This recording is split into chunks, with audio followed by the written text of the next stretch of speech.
Good evening. Thank you all for coming. Welcome. You know how some introductions start out with our next guest tonight needs no introduction? That's true of our guest tonight, Chris Wilson. But I'm going to do an introduction anyway. And I'm going to use some notes. Chris began teaching part-time at UNM in 1982 and became an adjunct member of the School of Architecture and Planning in 1987. He joined our faculty full-time in 1999, so if you do the math, it was good. 36 years. That's impressive. 36 years.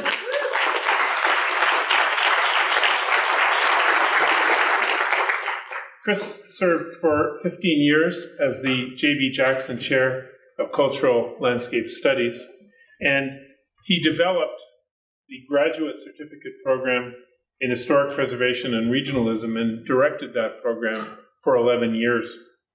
Today, he continues as a Regents Professor of Landscape Architecture Emeritus.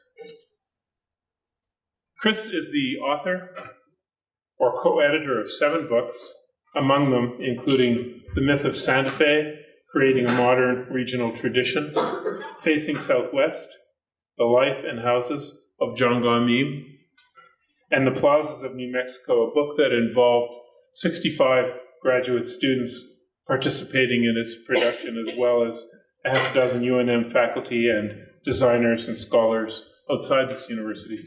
He also edited 2 volumes of cultural landscape studies assessing the career of J.B. Jackson and proposing future directions for the field.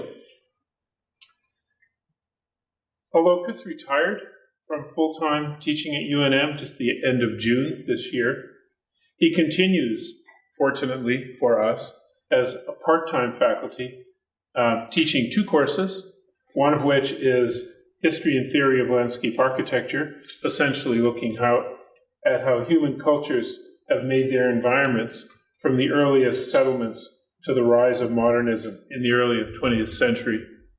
And another course that you will be hearing about a lot tonight, it's a study abroad course on French landscape and urban design, which takes students to Paris at the end of the spring semester for 2.5 phenomenal weeks, where the students are able to study the best landscape architectural design through a cross-section from historically important sites to cutting-edge modern projects. When I asked Chris many years ago now to teach the introductory history course in landscape architecture, even though he is known primarily as a cultural historian of the American Southwest, I knew that he would immerse himself in the subject matter with the same rigor and passion and thoroughness that he applies to all that he does. The result is now we have what I would consider the best among the very best landscape architectural history courses taught all over and anywhere else in this country and further.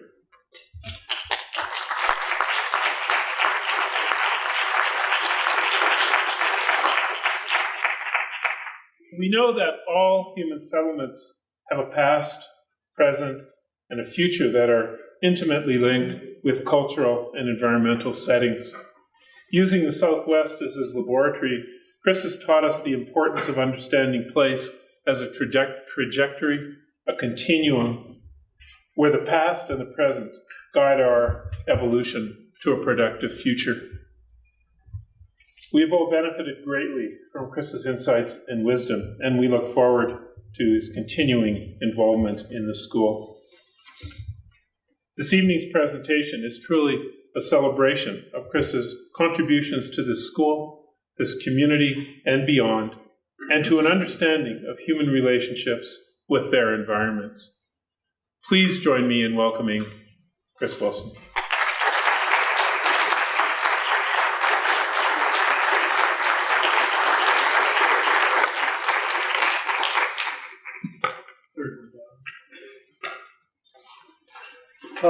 Well, thanks, Al, for that beautiful introduction. I really appreciate it. and thanks for the poster for the talk about the 35th in a sequence of great posters you've designed for the school.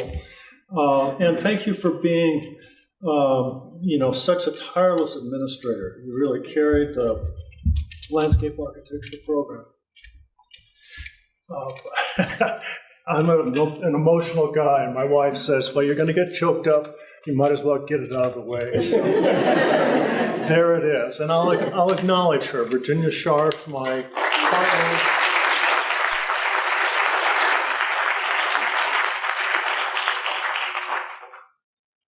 UNM doesn't have, as some universities do, a set structure for people to continue part-time after they retire from full-time.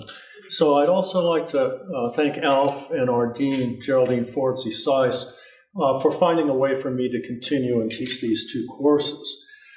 Thanks also to Katja Crawford, who designed the wonderful exhibit that's out on the Crit Bridge, including field sketchbooks from the students who went to Paris this last May, as well as recent projects from the leading French landscape architecture firm, Agence, whose office we visit, whose projects we visit. Katja and I developed the Paris Field School, and our colleague, Kathy Cambick, and I will be teaching it again this coming spring. So students in the school, look for our orientation session coming up in early November. I could go on and thank everyone in the crowd that I've worked with over the years. That would be over half of you. And so I'll just thank you all for coming tonight.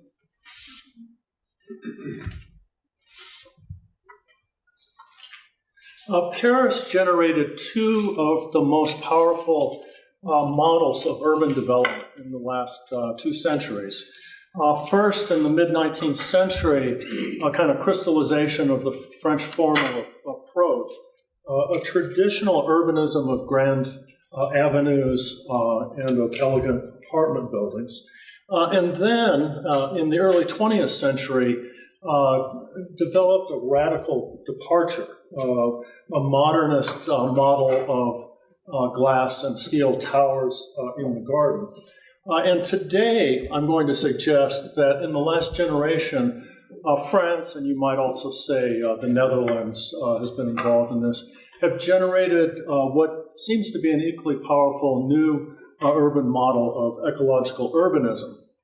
Now, those of you that know my work in the Southwest, know my scholarship, may be surprised that I've chosen to speak about France for this valedictory lecture, but I'll direct you to the subtitle of the talk, Balancing Tradition and Modernity, which has always been a central concern of mine. And in fact, it's a key issue to designers, planners, cultural activists in New Mexico over the last century. From the sculptural monumentality of John Galmin's Zimmerman Library from the mid-1930s, to Antoine Prédoc's recent modernist interpretation of the campus idiom, the asymmetrically composed brown masses containing the thoroughly modernist glass and steel heart of the buildings. But the architecture at the bottom is a sort that I've often heard professors here in the school dedicated as good modernists to the honest use of materials. I've heard them dismissed by saying, we can't do faux adobe here. We can't, as this Santa Fe neo-traditionalist neighborhood does, we can't fake the materials. But I too rarely have heard colleagues go on to ask, how can we ground our work in the valuable traditions of the region while also engaging the changing conditions of globalization? How can we balance tradition and modernity? In the United States, the two parts of this equation are currently split into warring camps. On the one hand, the neo-traditionalists, new urbanists, and smart growth advocates who ground their work in the traditions of region, place, and an urbanism of public spaces, streets, blocks, and mixed-use buildings. And on the other hand, an avant-garde modernism emphasizing novelty, originality, and embrace of change, and the expression of the zeitgeist. And today, probably the most vibrant version of this avant-garde modernism is landscape urbanism that designs from natural systems, especially the flow of water, that fosters environmental reclamation and habitat diversity, while typically achieving urban densities through the use of freestanding modernist towers. Both movements have contributed to the critique of automobile suburbia, and both work to address global climate change and the challenges of sustainability and resilience through urbanism. And yet the two movements largely do not talk to each other. Myself, stymied by this polarization of tradition and modernity, of new urbanism and landscape urbanism here in North America, I have welcomed the opportunity in the last 2.5 years to begin taking students to Paris and to experience architecture, landscape, and urban design, to study and hear how designers and planners there have reconciled tradition and modernity during the last generation. Paris and French urbanism builds on a long human tradition, some would say a 6 millennia human tradition, of building compact cities, of 2 to 5 story buildings, mixed-use buildings that pack uses and densities together, and that spatially define networks of streets and frame public buildings and community spaces. There are many hard-won lessons from these centuries and even millennia of learning how to live together that create density, that balance contending needs, and that build quality of life.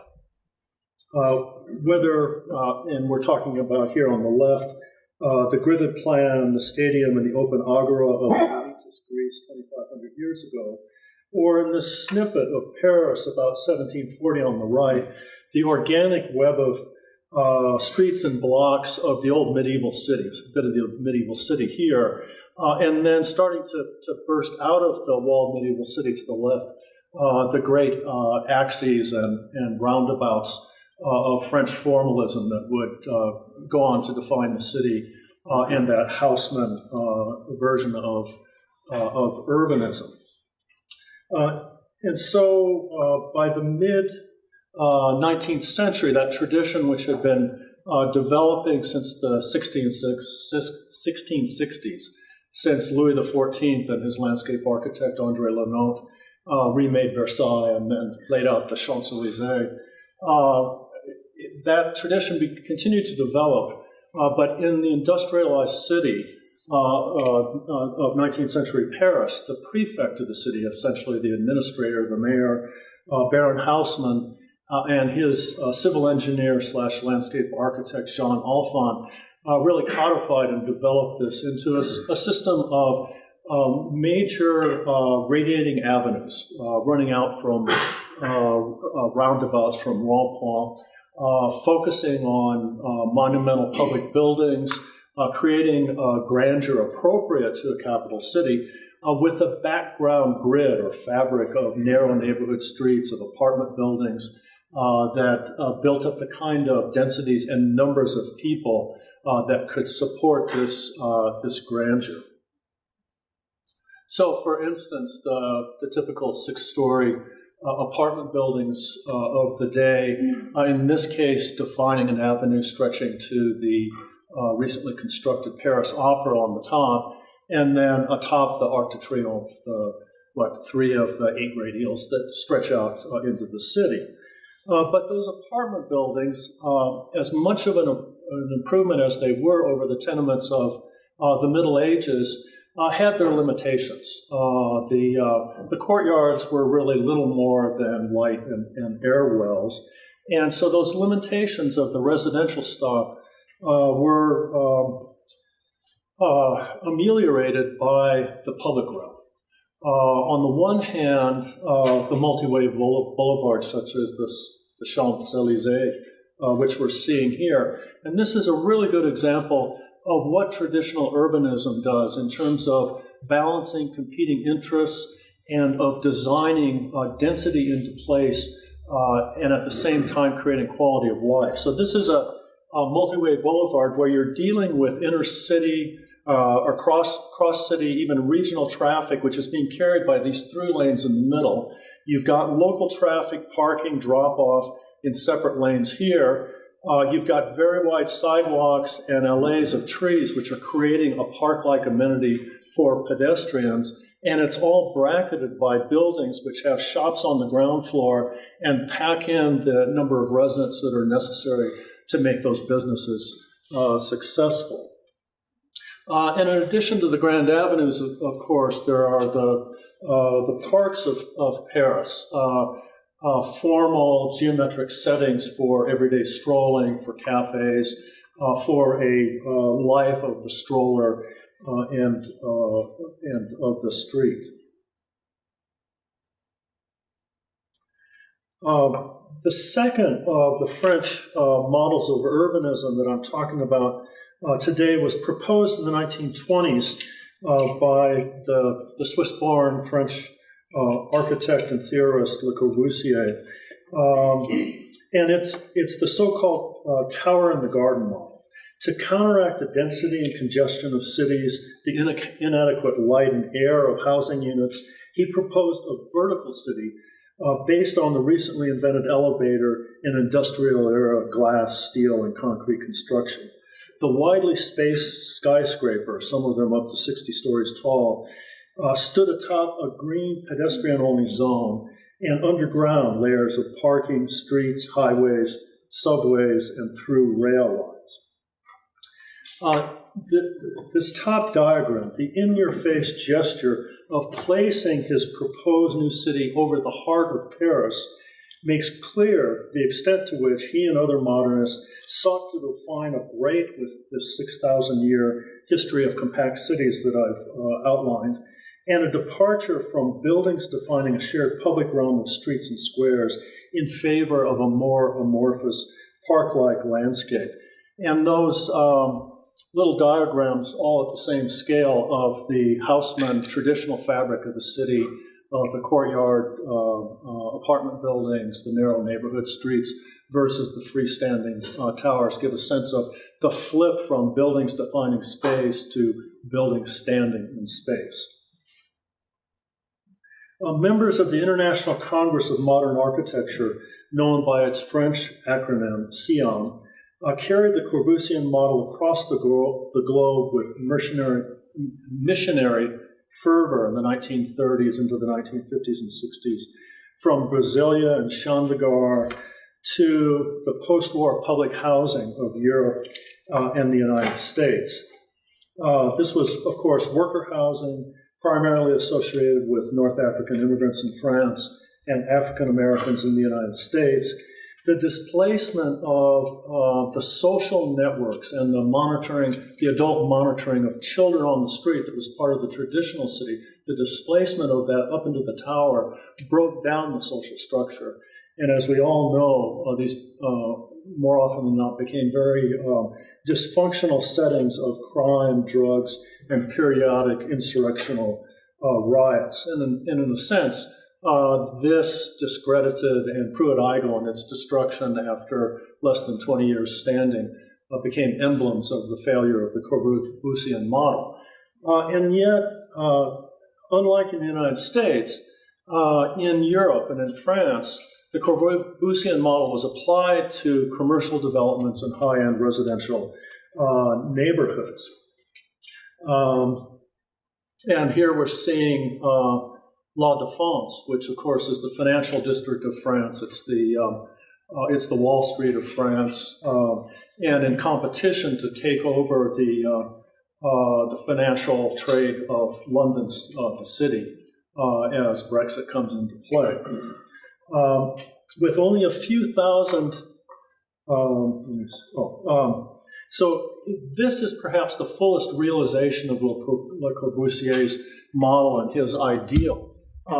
Freestanding towers with wide open spaces in between, but then 4 layers below the pedestrian-only level up here, and you can read. buses. There's also automobile traffic, parking for automobiles, a through road, the local metro, the RER, commuter train express. The ground level is the original ground level is basically there in this diagram.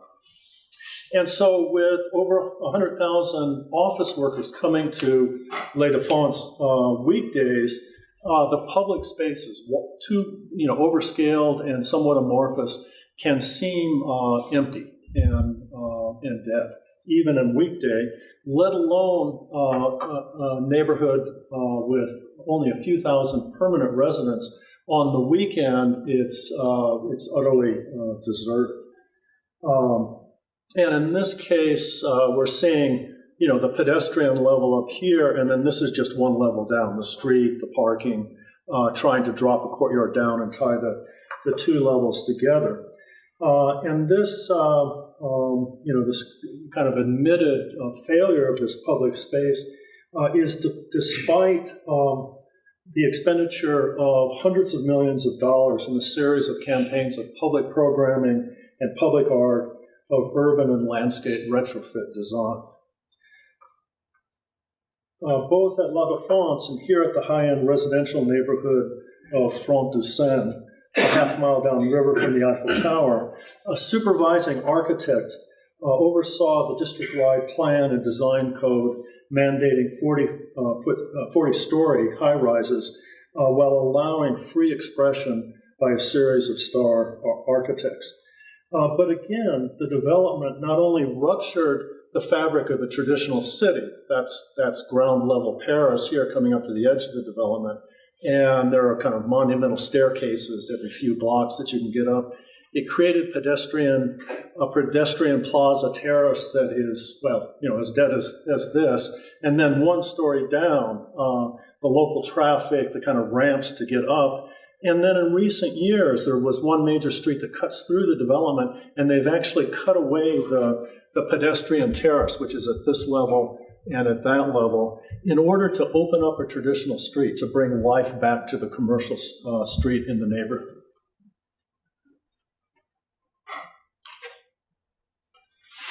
And so these two developments, Front-de-Seine and La Défense here, as the failure of the Corbusian model became increasingly apparent, the major initiatives in Paris in the last quarter of the 20th century were a series of presidential grand projects, such as the conversion of the d'Orsay train station into a museum, the addition of SA&P's glass pyramid and subterranean entry complex at the Louvre and the Pompidou Center. But this attention of grand presidential projects also took advantage of the fact that much of the warehousing, the industry, the railroads, as in the United States after the Second World War, moved from the inner city out to the suburbs. And so there were brownfield sites available for development, and they pumped hundreds of millions, even $1 billion in the case of some of these projects, into the creation of La Valette, a park here, a new national library that we're going to look at, and Parc André Citroën. So I'm just going to give you a glimpse of three of these grand presidential projects.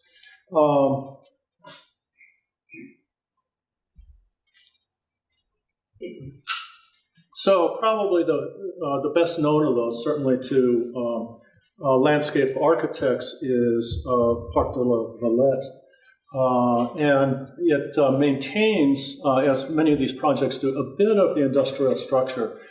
This was a stockyards and packing plant district for the city, and this is one of the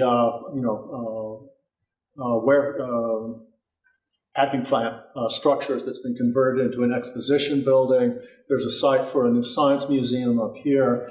And then this grid of red buildings, buildings in the tradition of Parc Follies that gives structure to this best-known deconstructivist landscape design of the 1980s. Or the new National Library.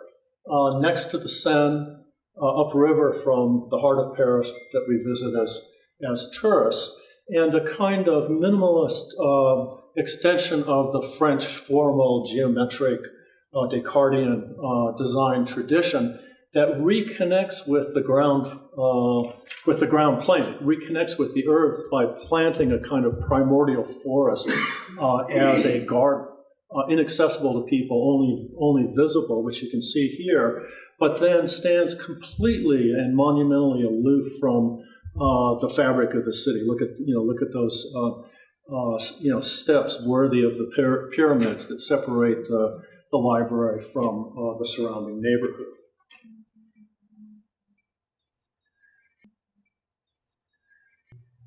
Or on the site of the old Citroën automobile plant, a Parc André Citroën, that deconstructs the formal French tradition of grand axes and hedge-lined garden rooms known as bosquets, and tests a new theory of the landscape designer Gilles Clement, favoring a wild, natural, moving landscape, which I'll elaborate a bit on here in a moment. So, a big change at the end of these grand presidential projects, of course, is that globalization and economic liberalization begin to kick in. Globalization is named in about 1975 in international financial circles, and as I say, by the mid to late 80s starts to kick in. It's implemented by Margaret Thatcher in England, by Ronald Reagan in the US, and it's lowering barriers to the free movement of goods, trade, capital, information, and leads to a shift of resources and power from government to international corporations. And so, here in France, one of the things that means is that there aren't the resources for these hundreds of millions of dollars of presidential projects. And although they continue to develop the remaining brownfield sites that are available, they adopt a new form, and that is the government investment is usually a park, and it's a catalytic project for a market rate office, residential, neighborhood commercial district. And what you're seeing at the top is the Renault factory just downriver from the Citroën one that I was talking about, and the beginnings of the Boulogne-Billancourt ecological neighborhood that I'm going to come to in a minute.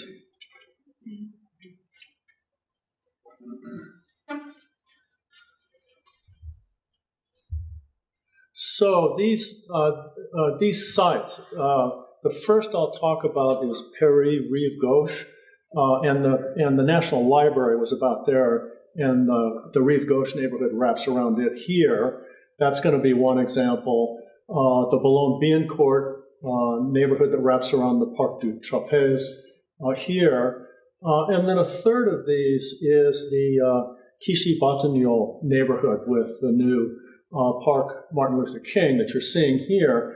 These are either inside the périphérique, the loop freeway that goes around the city, the traditional heart of the city, or in the first ring suburban towns, as in Boulogne-Billancourt here. And so in Clichy-Batignolles, this is the périphérique, that's the loop road. There's a boulevard just inside of it, and both of these are where the last fortified perimeter of Paris was, the Thiers wall that came down in 1918. The Boulevard de Maréchaux here that goes all the way around as well. And so you can see the neighborhood comes all the way up to the edge. It has an ecological park in the middle, which you can see. It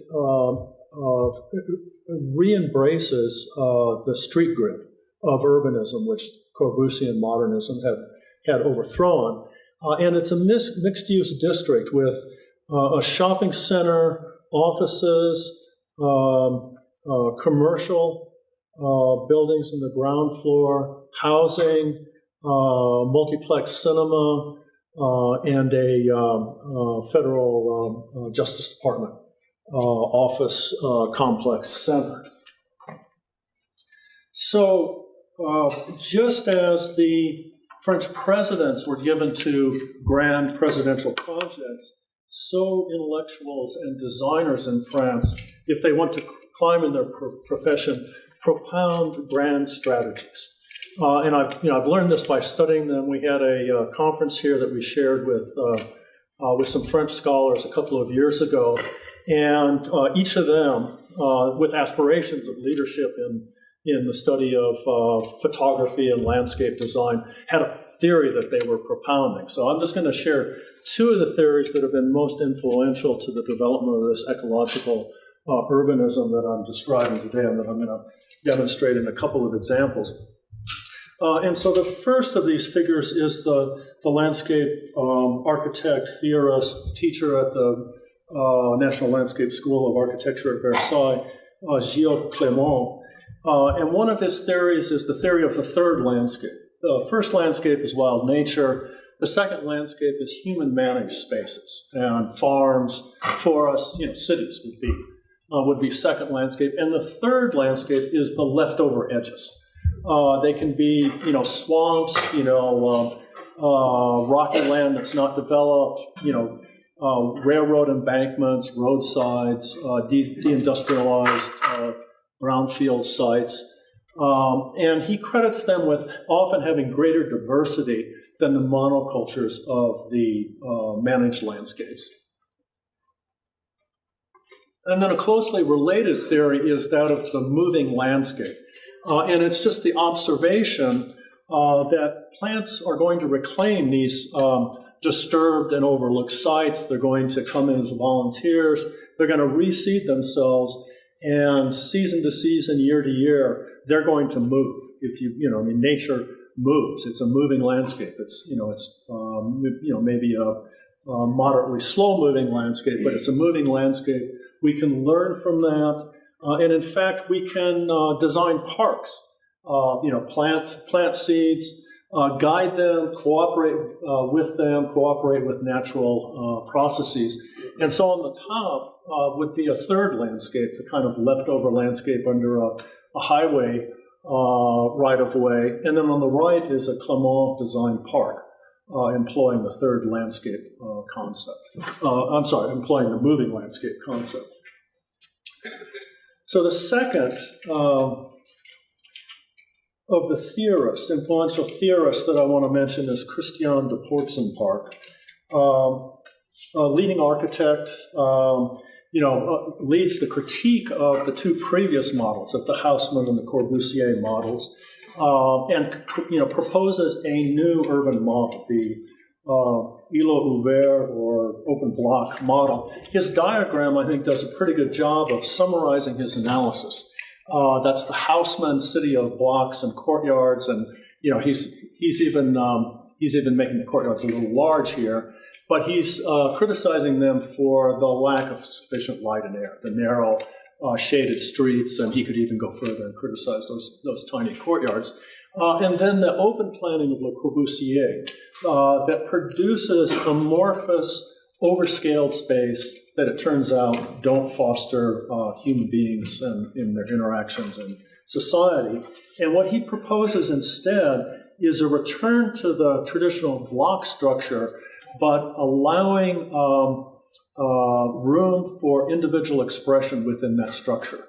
So it's the Corbusian thing of a code for a district, a supervising architect, a series of star architects that are allowed to design buildings. But in this case, the code is an urban code.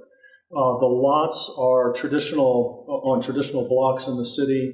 The individual buildings have to come to and hold the corner. They've got to hold a certain specified frontage along each block. There's a separation between the buildings, but there's sufficient frontage to define traditional streets and a streetscape of the flaneur and of the social life of the city.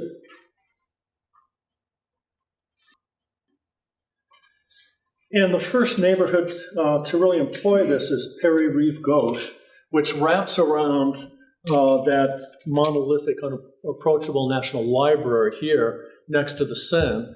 And it's broken into a series, I guess it's 8 sub-districts, each with a well-known architect urbanist as the master planner of the platting and of the code for the district. And we're going to focus in on Ports and Parc's own neighborhood development here. And as you can see, he's established a grid of streets. He asks the buildings, especially along the perimeter avenues, he asks them to hold the street frontage pretty strongly. So that's going to be a well-defined urban space. He allows a little less frontage definition, and he's projecting a little more idiosyncrasy in the individual buildings surrounding the area.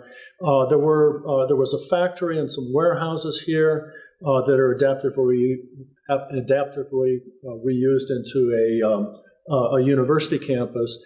And then at the heart of the project, kind of an ecological water collection marsh, third landscape, moving landscape at the center. We're seeing it looking south, the opposite direction, the reused historic buildings, the perimeter being held by the blocks along the great avenues, the suggestion of a variety of idiosyncrasy in the individual buildings, but the holding of the street wall, and then, of course, the park in the middle. So that's the main avenue at the edge of the neighborhood, the project. A return to the multi-way and an adaptation of the multi-way boulevard of the Haussmann city. A pedestrian, sidewalks, ample sidewalks on the side, traffic going in both directions, accommodation of bicycles, trees that have yet to mature, the street wall being held by the mixed-use buildings with offices above and shops below. Or moving into the ecological park at the middle, you get a sense of the variety of the modernist residential towers around the perimeter, but the fairly good definition of this as a contained space. It's not an amorphous, kind of free-flowing Corbusian space where space leaks out all around the sides. And I think you see pretty clearly how Gilles Clément's ideas of the third landscape and the moving landscape have been embraced by all of the young landscape architects in Paris. The kind of nod to biological diversity that the ubiquitous bee houses, are always present and suggesting. But I wonder if this scruffy aesthetic isn't also in part a convenient rationalization of the declining park maintenance budgets under globalization. And then finally, the water processing marsh at the corner of the park, at the low end of the park. And then my second and final example of one of these ecological neighborhoods on the old Renault factory site that we saw in aerials a few minutes ago. And just one place here. And so this is interesting in part because the Parc du Trapèze in the middle and the drainage system and thereby the overall structure of the neighborhood is designed by landscape architects Agence. And they're the first firm of landscape architects that were able to assert their right to take the leadership of the design of an urban district and urban planning, which had formerly been reserved for architects. Landscape architects had been kind of consigned to, well, we're done designing the neighborhood, you come in and design the plans. But they said, no, ecological considerations are important, not only resolving them, but foregrounding them in the neighborhood. And so through their career, they've been able to advance to this point of leaders of multidisciplinary teams designing and developing these neighborhoods. It's a 178-acre site. And it was projected as 12,000 office jobs, more than 12,000 residents, 2/3 market rate, 1/3 public housing, along with neighborhoods serving commercial and a new streetcar line. I think you can see the return of the street grid and also of the French houseman use of diagonal avenues, multi-way boulevards in the neighborhood. But there is an innovation here. You get a sense of these as the Ports and Parc open blocks, but he's actually consolidated 3 to 5 blocks into to mega blocks or to macro blocks. And instead, and Henri Bava is the firm principal that led this project, they've created pedestrian-only muses into these larger super blocks. And the key rationale here is the control and treatment of rainfall runoff. And so these dots are the courtyards. They're draining out, and there's underground drainage under this one boulevard. But then this is one of the pedestrian muses. This is another one of the multi-way boulevards. And these are kind of collecting the water, draining it on surface, and in a few places underground into this Parc du Trapèze, which is the main amenity for the neighborhood. But it's also, in fact, a retention pond. If you drive around Albuquerque and say you go down, Lomas at Broadway, and you look over to the right next to the post office there, and there's a city block that's depressed into the ground and has a chain link fence around it, that's a retention pond for handling stormwater. In this case, the park itself is handling that function. So it's the way that urbanism is multifunctional.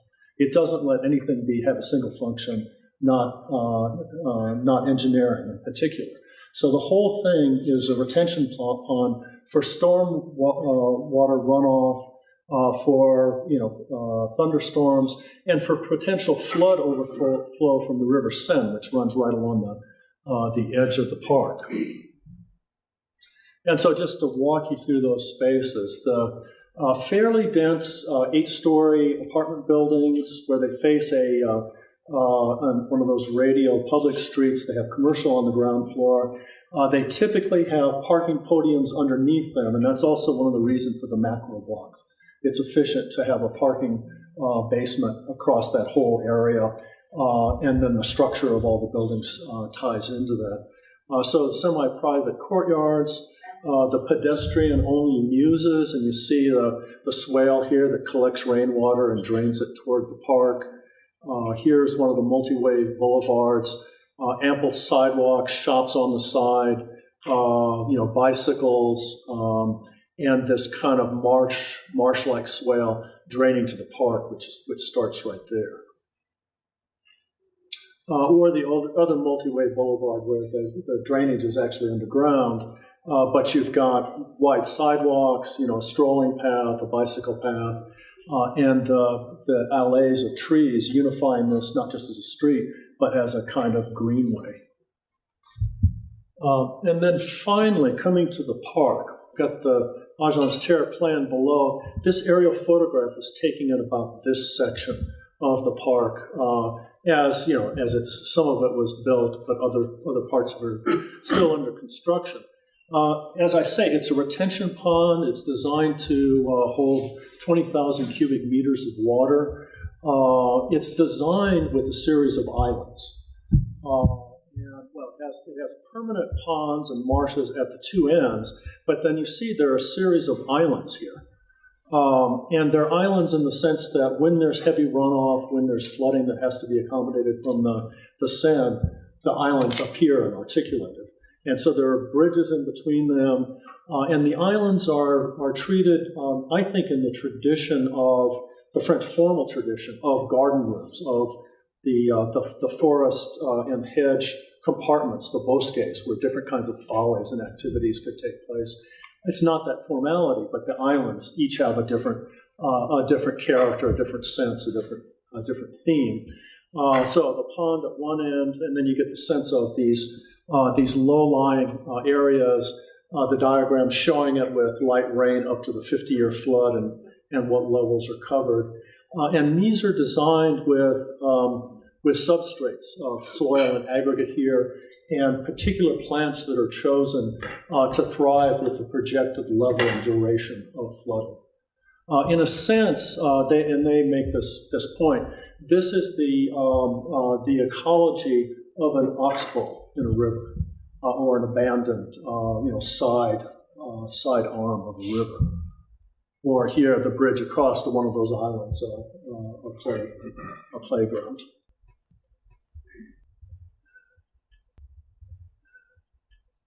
Okay, back to New Mexico. I'll attempt to tie this history of the French grappling with tradition, modernity, and finding a way back to a useful tradition of urbanism to what's happened in New Mexico. I'll suggest a parallel of traditions of urbanism in New Mexico, of Pueblo and Hispanic villages, of Anglo-American railroad towns, that's disrupted by technological innovation. It's not the elevator or steel and glass tower of Corbusier's vision, but instead it's the automobile leading to suburban sprawl. And by the same token, we have, perhaps as strong as any state in the country, maybe Oregon, Washington, would be similar. We have a tradition of regional design and thinking across all of these disciplines: artistic, cultural, landscape, architectural, planning traditions. And so, for example, Antoine Predoc's 1969 townhouse village, La Luz, which you're seeing there on the right. And I'd just like to, in closing, sketch a half a dozen different manifestations of engagement with tradition, engagement with the local here in New Mexico. Parallel to Gilles Clément's, third landscape, kind of wild, moving landscape, and also inspired by the environmental movement, of course, has been the Zurich landscape, the low water use, appropriate landscape design of New Mexico. And I'm, showing you the first of Judith Phillips' 6 books, fostering this sensibility and use of local appropriate plants. But I might just as easily mention Baker Morrow, George Radnovich, and in fact the entire landscape architecture profession in New Mexico that have advanced this locally grounded, appropriate landscape design in the last 40 years or so. Another of the ways in which we here and in many places in the world seek sustainability and resilience in our design is to go back before the Industrial Revolution, before the rise of modernism, and look at the climatically adapted architecture and design of the region. And so in New Mexico, this is the very most important sustainable appropriate design move. It's that. And that's southeast. So that's the move. You're seeing it at Pueblo Bonito, Chaco Canyon. That's a south-facing semicircle. Those Hispanic houses in Las Trampas on the north side of the valley, L-shaped, facing the southeast. They're soaking up the sun's warmth. They're creating a little microclimate on the outside. And then in the summertime, when it comes to the afternoon, the arm gives shade to the courtyard. So, simple but necessary ways to conserve energy, to add to the quality of the building in an era of declining natural resources, or a related variant to that, the long rows of party wall family houses at Acoma Pueblo. Those too are facing southeast, and in that case, they're using the terraces to step down to the rising sun in winter. And they've got a little bit of an overhang here, so that in the summertime, the sun's much higher, and this wall is not soaking up as much warmth. New Mexico, in fact, in this particular area, was an international leader in the 1960s into the 1970s in passive solar design. A set of condos in Santa Fe, terraced greenhouses, and all summarized in Ed Mazaria's Passive Solar Energy book from about 1982, translated into 20 languages. It sold a couple 100,000 copies around the world. Another, and this is the new urbanism, the neo-traditional design that I gave a nod to at the beginning. In this case, the 1990 design for Aldea, which is a neighborhood of Santa Fe, which is an alternative to single-family suburban sprawl. And it pulls all the houses together in order to replicate or build on what's best about Santa Fe, to create a community plaza here, to create streets which are walkable and might concentrate social interactions, and then to take the Spanish courtyard house and adapt it to the scale of the single family. And so we're seeing these south-facing U-shaped houses, and here they are again. Here are the courtyards. This is passive solar gain here. So it's using those climatic lessons that are grounded in the building types and the planning traditions of the region. So this is where I find that injunction, we can't do faux adobe, falls short if you don't go beyond faux adobe to say what other lessons are there. You know, in this case, passive solar design, ways of creating density that can support a mass transit stop or a public transit stop, that can support a street life, but still have a quality of life to it. So my own preference might be for this to be in a more contemporary idiom than this kind of literal revivalist idiom. But to me, the climatic adaptation, building types, and settlement urban patterns are more important than whether or not it's faux adobe. Or here in Albuquerque, a manifestation of these ideas, really 2 blocks either side of Central, from Old Town to Nob Hill. Starting in the early aughts, a series of developer architect teams started to build infill buildings. And that, of course, ground to a halt with the recession of 2008. It's picked up again in the last 2 years.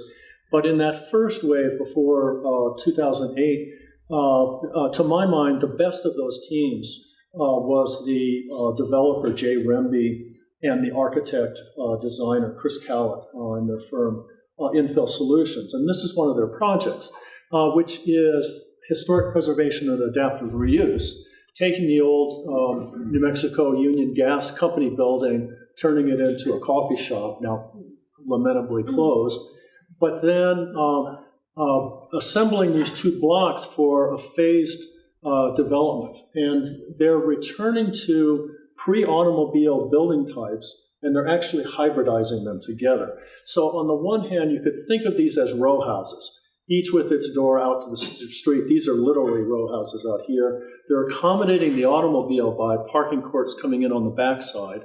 They're creating shared semi-private or courtyards that the residents are developing here. And in a sense, they're also bringing in the idea of the business block or of the house shop of the Middle Ages, with a shop on the ground floor, a potential commercial space, and the residents up above. So it doesn't have to be slavish repeating of historic forms. It can be drawing ideas from them, hybridizing them, and adapting them. And then finally, and this is another of the new urbanist ideas, and that's the idea of transit and pedestrian oriented design. On the left, you've got Peter Calthorpe's 1992 master plan for San Diego, in which the location of each of the transit lines and the stations are projected as pedestrian districts, which would be denser, which would be mixed use, in which the pedestrian would be favored in the design of the neighborhood, or at least the pedestrian is going to be balanced with vehicular traffic. And then on the right, our attempt at that, and the idea that the bus rapid ride system known as ARC, that each of those stations would be the beginning point of a pedestrian village. Unfortunately, as we all know, with the debacle of the design and implementation of this system, it remains a dagger in the heart of Albuquerque rather than being a catalyst for economic and social regeneration that we've hoped for. And so we've got to hope and pray that it gets running soon. My parallels between France and Mexico hold, but only so far. Both have traditions of compact urbanism, of mixed-use buildings defining streets and public spaces. In both places, new technologies led to new paradigms, of the tower and the garden and the single-family house in suburbia. In both, these radical changes in settlement patterns were accompanied by avant-garde modernism that denigrated tradition and decreed a radical break from history. But in Paris, the recent generation of architects and planners, of landscape architects and urban designers have embraced a critique of the high Corbusian modernism and found their way back to the lessons of the traditional houseman city, enriched by an embrace of the challenges of sustainability and a foregrounding of ecological processes. But for all the value and promise of the half dozen initiatives here in New Mexico that I've just sketched, these have not coalesced yet into a unified vision on the order of French eco-urbanism. Our own uncertainty, our hesitance to embrace and build on our own best tradition is encapsulated in the phrase, "We can't do faux Adobe." Perhaps these French examples can shed some light and suggest a route for us here in New Mexico to better balance tradition and modernity. Thank you.